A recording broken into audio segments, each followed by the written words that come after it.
Trump said, "I alone can fix it." How wrong he was. "Nobody knows the system better than me, which is why I alone can fix it," Donald Trump proclaimed in accepting the Republican presidential nomination. Given that we are at the first anniversary of Trump's swearing-in, citing his inaugural address might seem more apparent, but the quote from the Republican National Convention in Cleveland does more to explain how we arrived at the unprecedented moment in which a president governing with two houses of Congress controlled by his party finds himself presiding over a government shutdown. "I alone can fix it."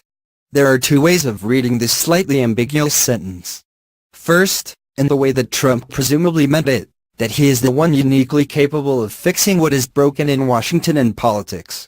Second, that he could fix it alone, that is, without allies and alliances.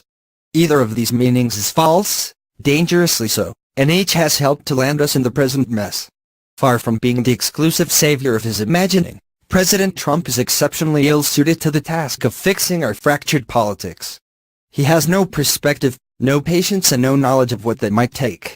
The art of the possible is different from the art of the deal, even assuming Trump deserves the credit he has awarded himself for being a canny businessman.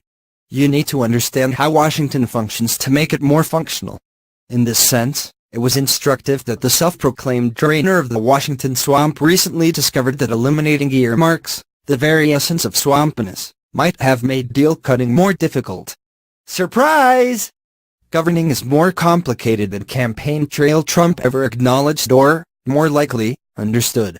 Indeed, if anything, Trump's galumphing intervention in the run-up to shutdown made a solution less, not more, likely. He was for a dreamer deal before he was against it. He was with Chuck and Nancy, and later Dick and Lindsay, before others intervened. He shifts positions with every bite of his cheeseburger. Fellow Republicans, even his own aides, speak of him with ill-disguised exasperation and disdain, as about a slow student expending minimal effort. Thus Senate Majority Leader Mitch McConnell, R. Kentucky.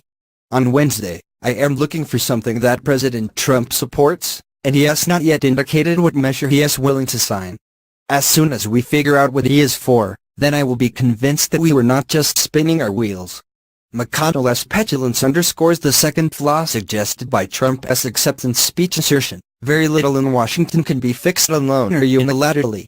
However imperial the presidency may be, it sits within a constitutional framework of separated powers. The role of a president anticipating a potential shutdown is,